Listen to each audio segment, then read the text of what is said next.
Hi folks, my name's Doug. Welcome to my shop. It's been a very long time since I've made a video. This is a first of a two-part series, shop update and shop tour. The first part, this part, will be mostly about my basement portion of my shop and mostly about machines that I've had operating for a while and shown on previous videos. The second part will be about machines up here in the garage shop, some of which are new, some of which I've had for a while but just recently got working. Hope you enjoy. This is, in older videos, I've probably shown this before. This is my surface grinder. It's a Crown International brand, 6x12, totally manual surface grinder, made in Taiwan in 1983. I picked this up used, very lightly used, if at all, from the same person that I bought this, my Vernon Mill that's next door, here physically in my basement. I haven't used it much. Early on when I owned it, I decided to go through and lube it, and I saw a Zerk type fitting here, and said, oh, I need grease to put in it, and this is lubricating the waves. You don't lube waves on a machine like this with grease. I did pump grease in here, and I could barely move the table. Very recently, about 4 weeks ago, I got help, just lifted the table off, but it takes two people to lift this table off, especially with mag check still on it. Cleaned it out, got the grease out of it, and I've got a oil pump that fits this. It came from the company back, I think it's in Indiana, that the common one that Bill provides parts and rebuilds Bridgeport heads, because Bridgeport mills have some this type of fitting for oil lubrication. Used the oil that came with that pump and have lubricated the table. It now slides extremely easily with a crank, and this can go into service. Now I'm intending to move it over to the southeast corner of my basement. Right now it's about in the middle of my basement toward the southern part, past the middle, so it'll be over that direction. Doesn't matter much to you guys. This is essentially the same, I think. I was just looking online. MSC sells one that I think is the same unit. They sell it under an Enco brand. Grizzly, I have a manual I downloaded from Grizzly because I didn't get a manual with this, and it's essentially the same unit. I want to get it moved, leveled up, fixed. It rocks in this position. Grind in, check the table, grind it flat, check the mag chuck, grind it in, and I have a near-term use for getting this all set up and going, and we'll get it in service. I don't see any reason why it won't work. It's a simple device. The only, there's the motor that directly drives the spindle that mounts the wheels, and that's it. 110 volt motor, and should be a pretty basic but useful machine. So this is my little Vernon Mill. It says Sheldon Vernon, which means it's a little bit later. It's a little horizontal mill.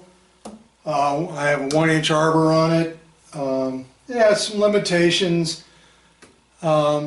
Biggest issue I've had is work holding, because there's only one T-slot on the table here, and fairly limited motion. It's a pretty small little mill, not a lot of oomph to it, but it does jobs, and it's been my real main working mill for the last couple, 3 years, and it has done quite a few jobs. I really need to put together at least one video on the some work I did for the new Logan mill, lathe that we'll see also somewhere in this whole production that I'm putting together today. But one thing I recently acquired is a set of end mill holders that can replace this arbor, and so I can make it a horizontal end mill. See a lot of, not a lot necessarily, but you've seen both Fenner and Keith Rucker use usually face mills, but this really doesn't have that much power, and runs generally at too high a speed. I think my lowest speed on this mill is about 125 RPM to run anything big on a face mill.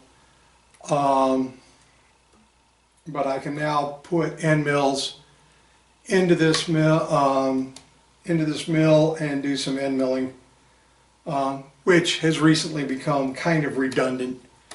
At the time I got all these arbors, it wasn't, but things have changed out in the garage.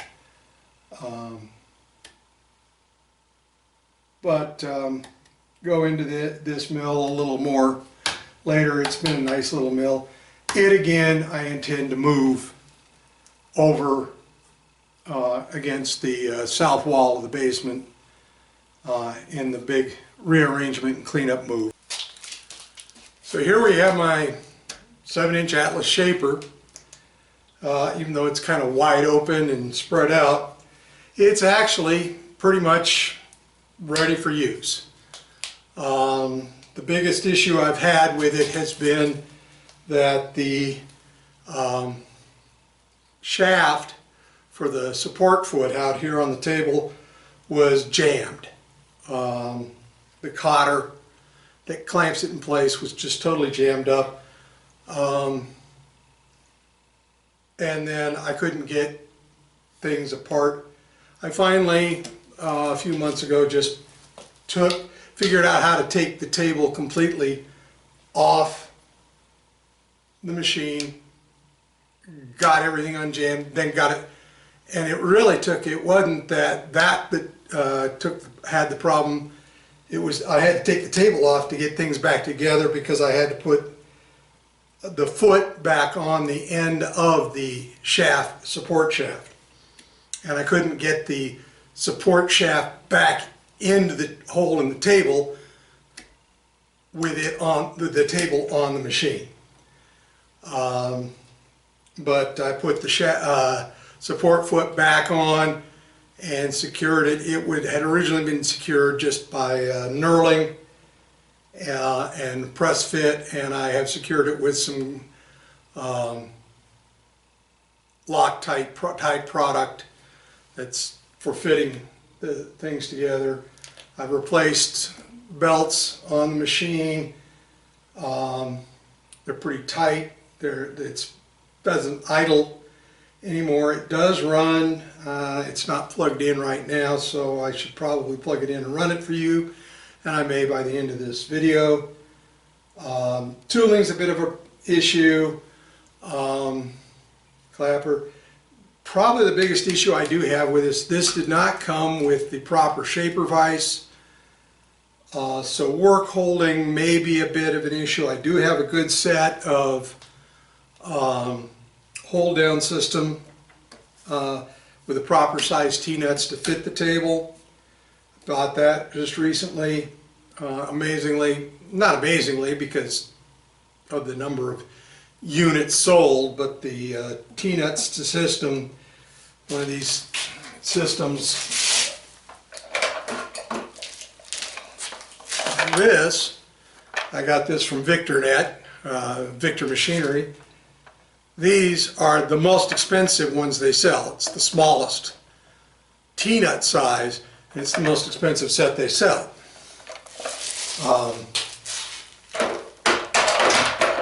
I did have, after I realized that all the wire that I had in the machine, the internal wiring, and this is one of the decisions I still have to make, this is all cloth wrapped, cloth insulated wiring. The more modern wiring that was on it crackled when I was moving it, and the insulation was falling off the bare wires. So I have rewired from this start switch back to the main junction box and to the motor, and the power lead is all brand new. And this is the, when I refer in some of the other sections, the south wall of the basement is right here. You can see there's a sewer or a drain line right there. The my plan is, I don't know if it's in the frame really, I've put in a electrical line, electrical box there that will have a dual outlet in it. This machine will move over slightly and be powered out of that outlet. There's an electrical outlet here. That will be where I locate the horizontal mill. The surface grinder will be going into the corner over behind me over there. There will be additional lighting put in over here. And you can't, I'll show you in a moment, there's a grinding machine back here that will be moving upstairs as part of this move. And I'll show you that grinding machine in a moment. So the lighting's not the greatest back here. This is a sort of a tool and cutter grinder. All the tabling and stuff is in my garage upstairs. Never came downstairs with it, and I've been using it as sort of a catch-all while I've been doing some of the wiring and stuff in here.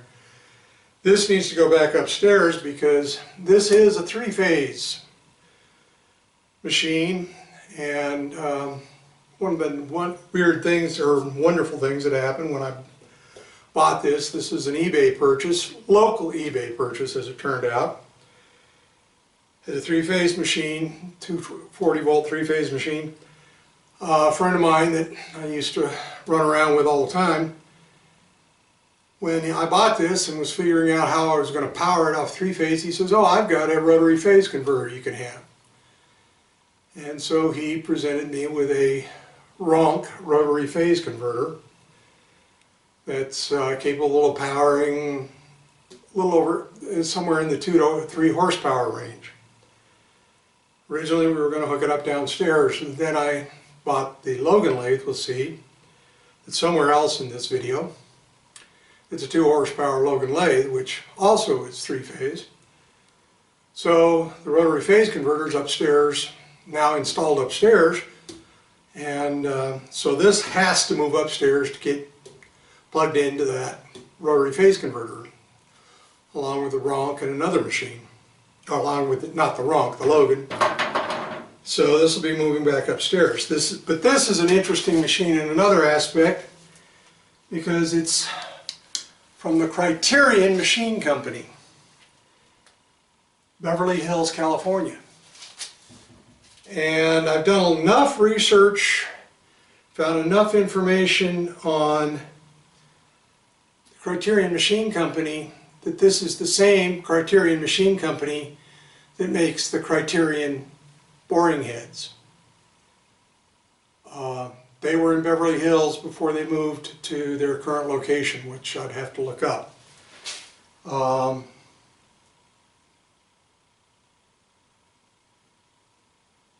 And I'm just looking at this stuff. The motor, there is some information on here I just noticed on where this switch is that I'm going to have to read. I hadn't noticed it before I started making this video. But this has diamond wheels. I forget how the diamonds are on this part of the wheel. It's not this part of the wheel. So I got to get this all set up and start working on sharpening things. I may, once I get it set up and working, I may, and if it does work, I was assured by the seller that it worked. I may want to change out the wheels on this machine to start grinding better stuff. Grinding tools. That diamond may not be the most useful to me as the grinding for the best grinding. But it's nice to know I do have that ability. And there's probably ways that this can be adapted for water feed. It's got the kind of a tray, but the big table, tilting, adjustable tables that mount off this stuff, and they had the slideways on it, so I can put T-square type things. I'll have to make them or adapt them from something else, but this ought to be a fun machine to use for sharpening or grinding new tools. This is a segment I decided to reshoot. This is my Shoreline that I started to convert to CNC back in 2016. That has not gone super well, and it's probably that I will take responsibility for it not going all that well. I started out by trying to do this inexpensively. I bought the hardware parts, what I'll call the hardware parts, the conversion equipment, the motors, the controller, and all from Shoreline. So that's all compatible. I chose not to buy the computer at that time from Shoreline. That was a lot of, that would seem to be a great expense, and I had extra boxes laying around. I tried to use Linux CNC at that time. And I'm not complaining about Linux CNC, but I gave up on that because I think I was using the wrong computer hardware to really make Linux CNC work properly. It might have been able to work, but I didn't. I was getting feedback from the program that it wasn't going to be all that successful. Then late last year, I bought some additional hardware and I tried Mach 4. And I was getting very inconsistent, well, not inconsistent, I was getting very consistent problems with Mach 4. I could not actually get through a whole setup and process and run a program with Mach 4, a CNC program with Mach 4. It kept, during the setup, I kept losing the ability to jog. I thought it was something I might have done. And I hadn't really gone out and asked for help. But then I ran into a video recently released by Physics Anonymous. I'll put a link in the description below, and realized my problem may be what they ran into, which is a fundamental problem with Mach 4. It may not be. I still need to pursue a couple things.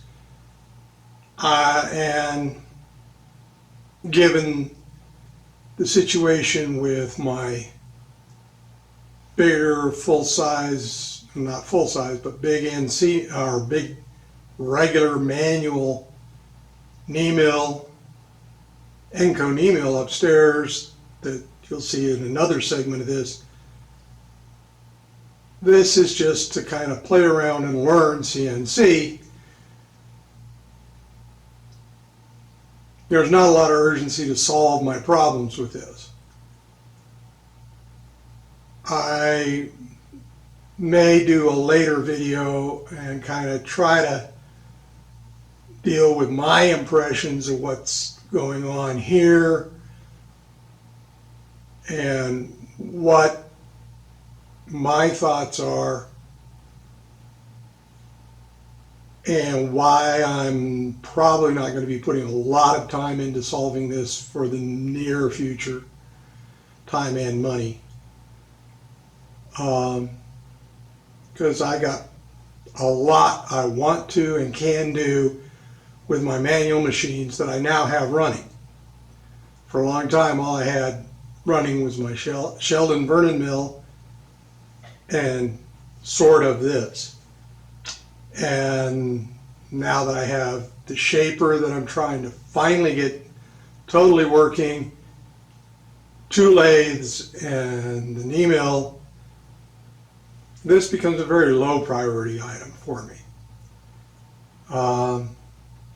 So, no, this hasn't worked out all that well. The Shoreline mill itself is still a very good mill for a little tiny mill. And you can do a lot with a little tiny mill. So, leave it there.